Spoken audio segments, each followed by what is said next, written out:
मैं फरहान रशीद और आप इस समय देख रहे हैं हमारा YouTube channel Farhan Rashid digital.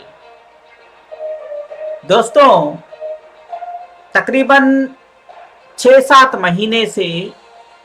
ये जो है न्यूज़ सुर्खियों में आ रही है कि आर रोशन बेग जो IMF फ्रॉड केस में अक्यूज्ड हैं, वे JDS को ज्वाइन करने वाले हैं। अभी तक तो जो है मुझे सिर्फ जो है शक था कि शायद ऐसा हो सकता है, लेकिन मुझे थोड़ा CM इब्राहिम साहब के ऊपर खूब भरोसा था। जी हाँ दोस्तों, CM इब्राहिम साहब जो JDS के प्रेसिडेंट हैं, इसके वजह से मैं जो है इनके ऊपर भरोसा कर बैठा। लेकिन कुछ उड़ती उड़ती अफवाहें फैल रही हैं, अब वो सच है या झूठ है हमें नहीं मालूम, लेकिन ऐसा सुनने में आ रहा है कि शिवाजीनगर हल्के की MLA की टिकट आर रोशन बेग या तो आर रोशन बेग के फर्जंद रूमान बेग को दी जाएगी। तो एक बात तो तय है, अगर आर रोशन बेग या आर रोशन बेग के फर्जंद को रूमान बेग को शिवाजीनगर हल्के की MLA की टिकट अगर दी जाएगी तो ये बात तो तय है, चाहे कोर्ट रोशन बेग को गुनहगार मानती है या नहीं मानती है, ये गुनहगार थे या नहीं थे, हमारे आंखें कभी धोखा नहीं खा सकती। चोर मंसूर खान के जो ताल्लुकात थे MLA शिवाजीनगर के, फार्मर शिवाजीनगर MLA रोशन बेग के साथ, वो उसको कोई झुटला नहीं सकता। अब इन्होंने 400 करोड़ रुपए खाए या नहीं खाए वो अल्लाह मालिक जानता है, लेकिन पब्लिक के नजर में ये गुनहगार हैं। वो इस वजह से सिर्फ 400 करोड़ रुपए खाए, इनके ऊपर एलिगेशन है जो प्रूव अभी तक नहीं हुआ है, इसके वजह से नहीं है। पब्लिक इसके वजह से नाराज है आर रोशन बेग के साथ, क्योंकि वो शिवाजीनगर हल्के के MLA थे और बार बार जो है इनके मुशायरे में IMA की एडवर्टाइजमेंट्स होना, IMA के प्रोग्राम्स चलना, IMA का लोगो दिखना और IMA का चोर मंसूर खान उस प्रोग्राम में लीड लेना, हिस्सा लेना, और दानिश पब्लिकेशंस जो सियासत डेली न्यूज़पेपर है उसका जो इंटरनल दानिश पब्लिकेशंस के साथ जो है IMA पब्लिकेशंस के साथ जो लिंक था, ये सारी चीजें जो है इसके वजह से आवाम जो है नाराज है, सिर्फ शिवाजीनगर में नहीं पूरे कर्नाटका में। मुसलमान तकरीबन 90% हैं जो IMA में इन्वेस्ट किए थे। 66,000 IMA इन्वेस्टर्स का मतलब JDS या CM इब्राहिम साहब या आर रोशन बेग ये सोच रहे होंगे कि ये सिर्फ जो है 67,000 है और पूरे कर्नाटका में स्प्रेड हुआ है, और इसमें से 7,000 चिल्लर जो है दूसरे स्टेट्स के होंगे और 60,000 जो है कर्नाटका के हैं। मैं इनको याद दिला दूं, चाहे HD कुमार स्वामी जी हैं या JDS के स्टेट प्रेसिडेंट CM इब्राहिम साहब हैं या आर रोशन बेग हैं या उनके फर्जंद रूमान बेग हैं, मैं इनको याद दिला दूं कि 60,000 जो IMA के इन्वेस्टर्स है वो 60,000 नहीं है, बल्कि 60,000 IMA के इन्वेस्टर्स के हर एक के घर में अगर 5 लोग, चलिए मान लेते हैं 4 लोग भी हैं अडल्ट जो वोट कर सकते हैं, इनका हिसाब किताब लगाया जाए तो 60,000 इंटू 4 इज 2,40,000 पूरे कर्नाटका में वोट बैंक है IMA के इन्वेस्टरों का। अब ये 2,40,000 IMA के इन्वेस्टर्स अगर 10 लोगों से भी बात करेंगे तो 24 लाख मुसलमानों तक ये बात फैलेगी, और 24 लाख लोग,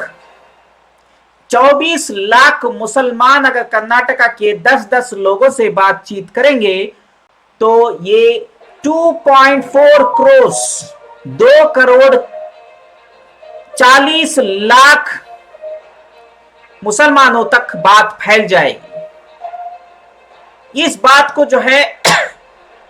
हल्के में मत लीजिएगा। अगर वो 2,40,00,000 मुसलमान अगर दो दो लोगों को भी बताएंगे तो 4,80,00,000 मुसलमानों तक खबर फैल जाएगी कि जेडीएस को बाइकॉट करो। अगर ये खबर सच है कि आर रोशन बेग या उनके फर्जंद को जेडीएस की तरफ से शिवाजीनगर हल्के की टिकट दी जाएगी या किसी और क्षेत्र असेंबली की जो है टिकट दी जाएगी, चाहे हेब्बाल हो या चामराजपेट हो या कहीं और की, अगर ये बात सच है, इमरान पाशा जी आपसे भी मैं कह रहा हूं, आपकी भी तस्वीरें जो है आर रोशन बेग के साथ नजर आ रही है और सीएम इब्राहिम साहब की भी जो है तस्वीरें नजर आ रही हैं, तो आप लोग ये बात तय कर लीजिए, अगर मुस्लिम ब्लॉगर फरहान रशीद आपको तहे दिल से जो है पंचरत्न योजना की वजह से सपोर्ट कर रहा है तो वो पीछे भी हट सकता है और 5 करोड़ कर्नाटका के मुसलमानों तक पहुंच के जेडीएस को बाइकॉट भी करा सकता है। ये आप थोड़ा सा ध्यान में रखिएगा और उसके बाद जो है फैसला लीजिए कि आर रोशन बेग या उनके फर्जंद को शिवाजीनगर की या हेब्बाल क्षेत्र की या चामराजपेट की या किसी दूसरे क्षेत्र की टिकट दी जाए। सिर्फ एमएलए की टिकट ही दूर की बात नहीं है, अगर जेडीएस के अंदर एक मामूली सा कार्यकर्ता भी अगर इन्हें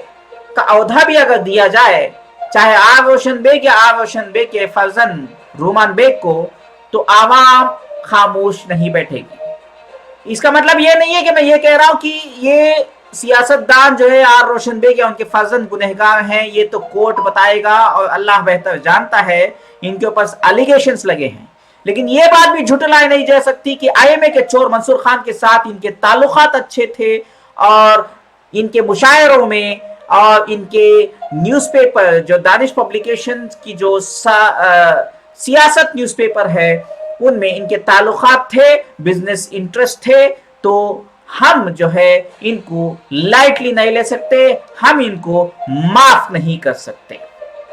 इसलिए आप लोगों से यह अपील की जाती है कि फिलहाल जहां जहां कांग्रेस के स्ट्रांग विनिंग कैंडिडेट्स हैं, कांग्रेस के स्ट्रांग विनिंग मुस्लिम कैंडिडेट्स हैं, वहां पे जेडीएस अपने कदम पीछे ले ले। अगर जेडीएस मुसलमानों के असेंबली क्षेत्र में जहां जहां ये लोग जीत सकते हैं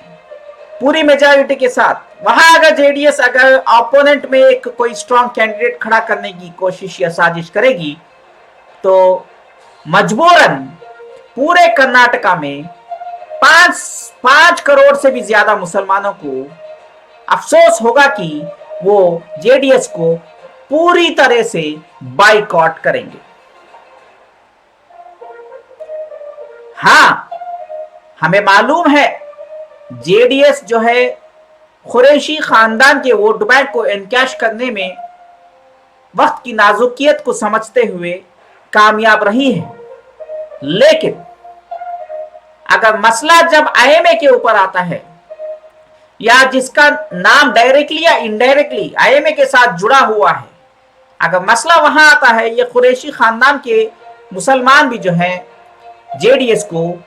बाइकॉट करने में पीछे नहीं हटेंगे। बस इतना कहते हुए मैं वीडियो को यहीं पे खत्म कर रहा हूं। मैं शिवाजीनगर की आवाम, आईएमए के इन्वेस्टरों से गुजारिश करता हूं कि इस वीडियो को खूब वायरल करें। फिलहाल के लिए आपसे इजाजत मांगता हूं। हमारे इस YouTube channel Farhan Rashid digital को सब्सक्राइब जरूर करें। आपका फरहान रशीद, मुस्लिम ब्लॉगर। शुक्रिया।